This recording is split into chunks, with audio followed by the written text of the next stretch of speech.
some general information. I'm going to bring Brad over here right now, who is a homeowner here. We talked about his property in the gardens, because I know he had a couple of questions, so might as well get the dialogue, bring Brad over, and have him ask a couple of thoughts and questions here, while we're here, and then hopefully these questions may help you answer, have your answers to your questions. Okay, so go ahead, Brad. Yeah, this is Brad, by the way. It's Brad here at my team, and he lives out in the gardens, and here you go. Yeah, basically, how fine-tuned are the maps right now? Because if you look on the map, my house is in an A zone, but my next door neighbor is actually in a V zone. It's that close. So exactly. What's the defining line there? Can I switch over to a V, or am I going to stay in A? What do you think? What we're told is those maps come out are very conservative. So I think they want to get the worst news first. Again, this is a rare situation. Usually they come out with completed maps. Because Superstorm Sandy hit, they wanted to give as much information out as possible. Those maps are not complete. Again, there's a wave action study that needs to be added into that map. And what I'm told is, the way I understood it, the maps that you see in these advisory flood maps right now, it's really if you take a raw island without any structures at all. When the Lake Brothers came into Ocean City and started putting the tents up by the tabernacle, that's what they used on these maps right now. So once those intervening structures come, I understand it as those V zones will shrink back closer to the bay and ocean. Okay. Yeah, because my neighbor's house is an identical structure basically to mine. Mm-hmm. So if she would have the raise, it just throws off everything kind of for the whole neighborhood, and just what to do with my house and everything. And now the city of Ocean City is also working on hiring a coastal engineer to help you, the taxpayers, and the owners in Ocean City, to make our case that these the V zones should be shrunken in size, and they shouldn't go as far as they do right now on the islands on these current maps. Gotcha. Okay. Good. So, okay. Any questions you might have? Besides that, and then what happens if you do have to raise your house? If you have to raise it, and you can't for whatever structural reasons or whatnot, then where are you then? We're having difficult conversations. Right. Right now, if you can't raise the house, we've heard some of that. The federal government is saying if you get 50% of damage, and the state of New Jersey is saying, that house needs to be replaced. And needs to be rebuilt structurally sound to withstand the flood. Right. There is funds. I understand that the Christie administration is working on getting funds to help people that have completely lost their house. And later this year, they'll be releasing some grants with some of the money they got from the disaster assistance.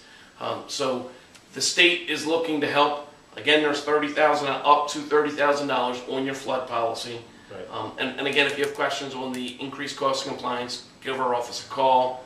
You can email me, Jeff, if you want to include that in. Yeah, sure. And we can answer all those questions. Okay, great.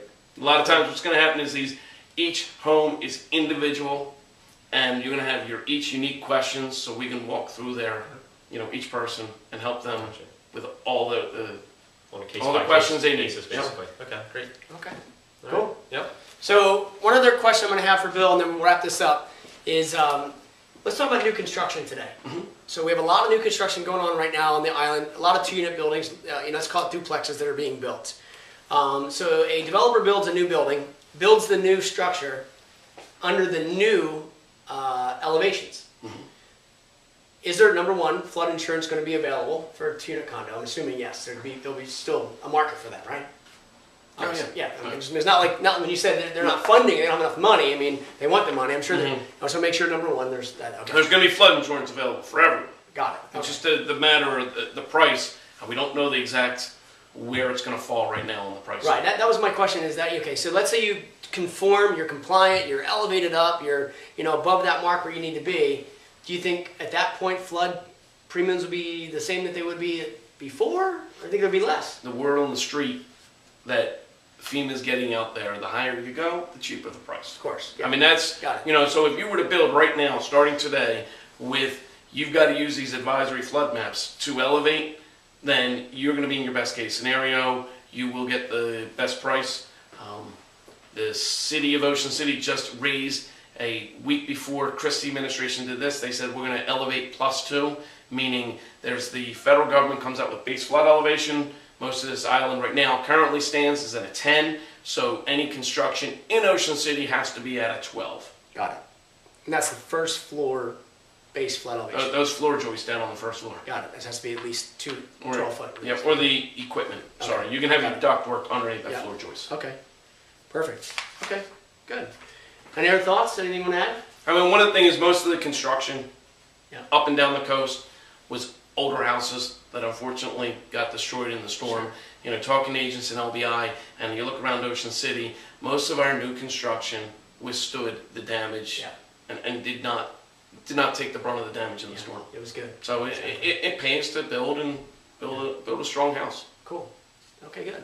Again, this is Bill McMahon from the McMahon Agency. I want you to go ahead, give them your contact information, address, phone number, email address, however they can contact you. Okay.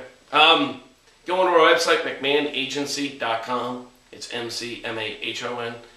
You can email me, BillM@McMahonAgency.com. Give our number, give us a call, 609-399-0060. We're here to help. You want to email back and forth, we're always answering. There's myself and 4 other siblings right now in the business, and then we have a staff of over 30, over 30 above and beyond the McMahons in the office. We're all more than willing to help you with any of your questions. Where do you guys service? Tell everybody here your areas you cover, basically. We specialize in the coast. We can do anything on the coast. We know it. We have all the markets. Now more than ever, it's very important where we're successful after the storm is we have all the contacts with the insurance companies. The flood insurance company, they were in our office for 3 weeks. We had a guy in our office able to help us taking the claims, putting them in, because we have buying power. Buying power is everything. Yeah. Because we're in Ocean City, we do a ton of flood insurance. Yeah. We do it all the way down to Cape May County. We go all the way up into Monmouth County writing flood insurance. Okay. So we had a huge book, and it really helped. We were able to get adjusters, as quick as possible. Yeah, perfect. All right, guys. Any questions you have? Give Bill an email. Give him a call. Any questions for me? Any comments? Please make your comments here. We'll respond back to you as soon as possible. And as always, I appreciate you watching, and always look forward to our conversation being the best of your day. Have a great one.